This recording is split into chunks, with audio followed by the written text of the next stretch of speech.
నమస్తే అండి, నా పేరు బాలాచీరపైన. చాలామంది గ్రూప్ 4కి సంబంధించి అభ్యర్థులు జెన్యున్గా తెలుసుకొని కొంత జిఎస్ పేపర్స్ని కానీ లేకపోతే ఆ మ్యాథ్స్ పేపర్ ఏదైతే ఉందో ఆ రెండు పేపర్లను విశ్లేషించిన తర్వాత కట్ ఆఫ్ అనేది తీసుకురాండి సార్ అని అడగడం జరిగింది. దాని తర్వాత ఎవరైతే నాకు ఉన్నటువంటి సీనియర్ ఆస్పిరెంట్స్లో GS purpose only GS orientation jobs prepare అయ్యే అభ్యర్థులు కానీ అదేవిధంగా మ్యాథ్స్లో ప్రావీణ్యం ఉన్నటువంటి అభ్యర్థులు కానీ ఒక ఎగ్జామినేషన్ వాతావరణంలో ఆ పేపర్ ఎంత చేయగలుగుతారు, ఎంత వరకు ఉన్న ఇన్ టైంలో పేపర్ని క్రాక్ చేయగలుగుతారనే ఉద్దేశాలను మేము ముందుకు తీసుకురావడం జరుగుతుంది. థంబ్నెయిల్లో పెట్టిన విధంగా దాదాపుగా ఓపెన్ కట్ ఆఫ్, ఎందుకంటే నాలుగు నోటిఫికేషన్లకు సంబంధించిన ఉద్యోగాలు ఇందులో ఉన్నట్టు అనిపిస్తుంది. బ్యావరేజెస్ సంబంధించి లేకపోతే ఆర్టీసీకి సంబంధించి అదేవిధంగా బిల్ కలెక్టర్కి సంబంధించి అన్నీ కూడా ఒకే ఎగ్జామ్లో భాగంగా ఇచ్చే అవకాశం ఉంది. కాబట్టి దాంట్లో భాగంగా ఈ అన్ని 4 ఉద్యోగాలకు సంబంధించి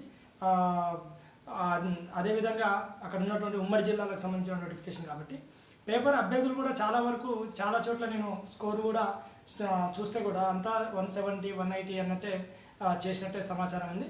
బట్ అయినప్పటికీ కూడా పేపర్ విధానాన్ని ఎగ్జామినేషన్ వాతావరణంలో మాత్రం దాన్ని మ్యాథ్స్ మరియు రెండు కలిపి సెకండ్ పేపర్ మ్యాథ్స్ పేపర్ రెండు కలిపి మాత్రం మనం తమిళలో పెట్టిన విధంగా 195 నుంచి 205 మార్కుల వరకు ఓపెన్ కట్ ఆఫ్ ఎక్కడైనా ఆగే అవకాశం ఉంటుంది. దాదాపుగా 195 వరకు జిఎస్లో 95, అదేవిధంగా మ్యాథ్స్లో కూడా 95 మార్కులు చేస్తే మ్యాక్సిమం రెండు ప్యారలల్గా చేసినట్టు ఉంటుంది. 190 అనేది కూడా దాదాపుగా వచ్చే అవకాశం ఉంటుంది చాలా జిల్లాల్లో. కాకపోతే కొంత కాంపిటేటివ్ ఎక్కువగా ఉన్న జిల్లాల్లో 195 నుంచి 205 మధ్యలో ఎక్కడైనా ఎక్స్పెక్టెడ్ కట్ ఆఫ్ అనేది ఉండొచ్చు అనేది నా అభిప్రాయం. ఇంకా వేరే ఎవరిని బాధ పెట్టాలనే ఉద్దేశం కాదు, వేరే ఉద్దేశాలుగా అర్థం చేసుకోవాల్సిన అవసరం లేదు. జస్ట్ మనకు ఉన్నటువంటి పరిధిలో ఒక ప్రామాణిక కట్ ఆఫ్ మార్క్స్ మనకు నాలెడ్జ్లో తెలుసుకోవడమే.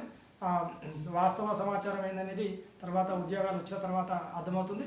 ఇది 195 నుంచి 205. ఎందుకు ఇంత చెప్తున్నాం అంటే జిఎస్ పేపర్లో దాదాపు ఒక 25 నుంచి 30 మార్కులు మాత్రమే డైరెక్ట్గా క్వశ్చన్స్ అడగడం జరిగింది.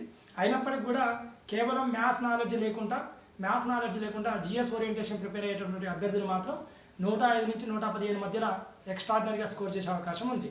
105 నుంచి 115. అయినప్పటికీ వాళ్ళు మళ్ళీ మ్యాథ్స్లో రాణించలేరు. అదేవిధంగా మ్యాథ్స్లో రాణించేటటువంటి అభ్యర్థులు మ్యాథ్స్లో ఎంత రాణించినప్పటికీ కూడా చాలా తక్కువగా చేసే అవకాశం ఉన్నట్టు చెప్తున్నారు.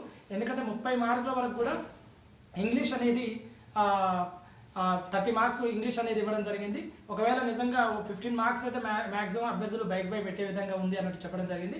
అయినప్పటికీ కూడా ఇక్కడ ఈ టైం టేకింగ్ ప్రాసెస్ ఉంది కాబట్టి ఇది చేస్తే అక్కడ మ్యాథ్స్లో తగ్గేయడం, అయితే మ్యాథ్స్ చేస్తే ఇక్కడ తగ్గేయడం, అదేవిధంగా 30 మార్క్స్ వరకు ఆర్థమెటిక్ లాంటి రావడం, మిగతాదంతా వెర్బల్ నాన్ వెర్బల్ రీజనింగ్ మెథడ్లో రావడం, ఈ విధంగా పేపర్ అనేది చూడడం జరిగింది. సో అక్కడ ఉన్నటువంటి అన్ని అవకాశాలను అన్ని ఎంత చేయగలుగుతాడు ఒక అభ్యర్థి ఎగ్జామినేషన్ అని చూసిన తర్వాత ఈ కట్ ఆఫ్ అనేది తీసుకురావడం జరుగుతుంది. ఓపెన్ కట్ ఆఫ్ మ్యాక్సిమం 195 మార్కులు చేసినటువంటి ఓసీ అభ్యర్థులకు సేఫ్ జోన్గా చెప్పుకోవచ్చు. ఇంకా 190 అనేది కూడా కొన్ని జిల్లాల్లో ఉంటుంది. ఇంకా హైదరాబాద్, రంగారెడ్డి లాంటి జిల్లాల్లో కొంత తక్కువ కూడా ఉండే అవకాశం ఉంది. అదేవిధంగా ఇంకా 6th జోన్లో కొంత భాగంగా హైదరాబాద్కు సంబంధించి పోస్టులు ఉన్నట్టు చెప్పడం జరుగుతుంది. బిల్ కలెక్టర్లు ఇక్కడ వారికి ఇచ్చే అవకాశంగా ఉన్నట్టు చెప్పడం జరుగుతుంది. సో ఈ విధంగా ఇది group 4th expected cut off సంబంధించిన సమాచారం. అదేవిధంగా ఈరోజు 1 డిసెంబర్ 2018 ఈరోజు అప్డేట్ ఏంటంటే జేపీఎస్కు సంబంధించిన అప్డేట్ కూడా చెప్తున్నా. జేపీఎస్కు సంబంధించింది ఆ లెటర్ రాసే టైంలోనే అక్కడ ఉన్నటువంటి ప్రభుత్వ ఉన్నతాధికారి ఒకరు ఆ లెటరు ఇప్పుడు ఈ టైంలో కొంత అవసరం లేదు అన్నట్టు ఆలోచన చేయడం జరిగిందట. సరే ఎలాగో ఎలక్షన్ తర్వాత అయితే అయిపోతుంది కదా, ఇంకా మహా అయితే 3-4 డేస్ అన్నట్టు కూడా సమాలోచనలు చేసినట్టు సమాచారం. అయినప్పటికీ కూడా కన్సల్ట్ డిపార్ట్మెంట్ లెటర్ అయితే రాశారు కాబట్టి ఆ లెటర్ అనేది చేరవేయండి, సరే పంపించండి అన్నట్టు పంపించడం జరిగింది. మార్నింగ్ నుంచి కూడా ఒక ఫ్లాష్ న్యూస్ అని కూడా చక్కర్లు కొట్టడం జరిగింది. అది ఫేక్ న్యూస్ వాస్తవ సమాచారం అనేది కూడా ఇప్పటివరకు అయితే అర్థం కాలేదు.